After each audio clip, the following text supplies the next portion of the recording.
Kakkad GLP സ്കൂളിന്റെ 68ാം വാർഷികവും endowment സമർപ്പണവും പ്രധാന അധ്യാപിക ജാനിസിനുള്ള യാത്രയയപ്പ് സമ്മേളനവും സംഘടിപ്പിച്ചു. MLA ലിൻഡോ ജോസഫ് ചടങ്ങ് ഉദ്ഘാടനം ചെയ്തു.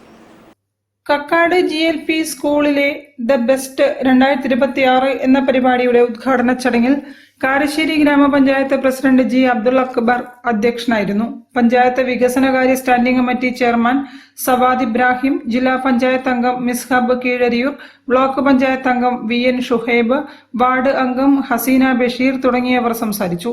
വിരമിക്കുന്ന പ്രധാന അധ്യാപിക ജാനിസ് ജോസഫ് മറുമൊഴി നടത്തി. ചടങ്ങിൽ ദ ബെസ്റ്റ് എന്ന പരിപാടിയുടെ പേര് നിർദ്ദേശിച്ച മജീദ് കക്കാടിനുള്ള ഉപഹാരം സനം നൂറു സമ്മാനിച്ചു.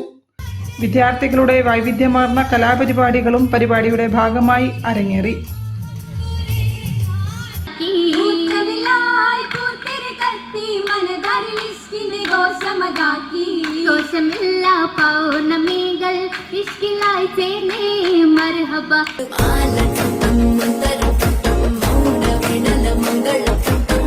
വർഷങ്ങളായി വിവിധ മേഖലകളിൽ മികവ് തെളിയിച്ചവർക്കായി നൽകിവരുന്ന 1.5 ലക്ഷത്തോളം രൂപയുടെ എൻഡോവ്മെന്റ് തുകയും വിവിധ ഉപഹാരങ്ങളും ഉദ്ഘാടന ചടങ്ങിൽ വിതരണം ചെയ്തു.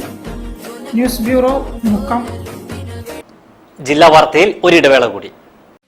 ക്യാൻസറിനെതിരെ പൊരുതാനായി കാലിക്കറ്റ് സിറ്റി സർവീസ് സഹകരണ ബാങ്കും MVR ക്യാൻസർ സെന്ററും സംയുക്തമായി അവതരിപ്പിക്കുന്ന ക്യാൻസർ ചികിത്സാ സഹായ പദ്ധതിയാണ് മാസ് കെയർ.